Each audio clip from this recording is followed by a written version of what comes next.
بسم اللہ الرحمن الرحیم۔ السلام علیکم دوستو۔ واقعہ ایک باغ کی خیرات کا۔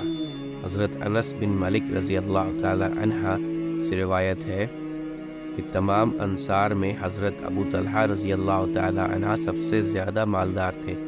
وہ اپنے تمام مال اور جائیداد میں بیرہا نامی باغ کو جو مسجد نبوی کے سامنے تھا سب سے زیادہ پسند کرتے تھے۔ حضرت صلی اللہ علیہ وسلم بھی اکثر اس باغ میں جایا کرتے تھے اور اس کے کنویں کا عمدہ میٹھا پانی پیا کرتے تھے۔ جب یہ آیت نازل ہوئی، ترجمہ: جب تک تم اپنی پسندیدہ چیز اللہ تعالیٰ کی راہ میں خرچ نہ کرو گے ہرگز بھلائی نہ پاؤ گے۔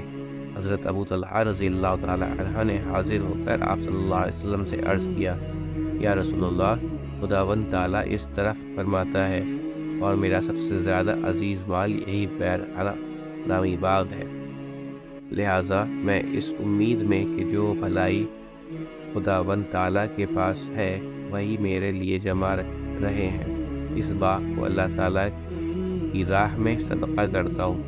آپ کو اختیار ہے، جس طرح چاہیں اس کو تقسیم کر دیں۔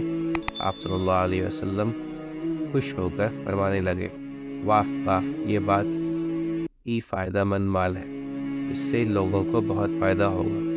پھر فرمایا، ابو طلحہ رضی اللہ عنہ، میری رائے یہ ہے کہ تم اس باغ کو اپنے رشتہ داروں میں تقسیم کر دو۔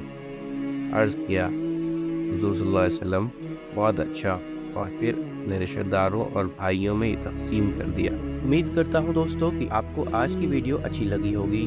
اگر آپ کو ہماری ویڈیو اچھی لگی ہے تو ویڈیو کو لائک ضرور کریں، اور مزید اس طرح کی ویڈیوز دیکھنے کے لیے ہمارا چینل سبسکرائب کر لیں اور دوستوں کے ساتھ شیئر کرنا بھی مت بھولیں۔ اللہ آپ سب کا حامی و ناصر ہو۔ انشاءاللہ ملتے ہیں اگلے ویڈیو میں۔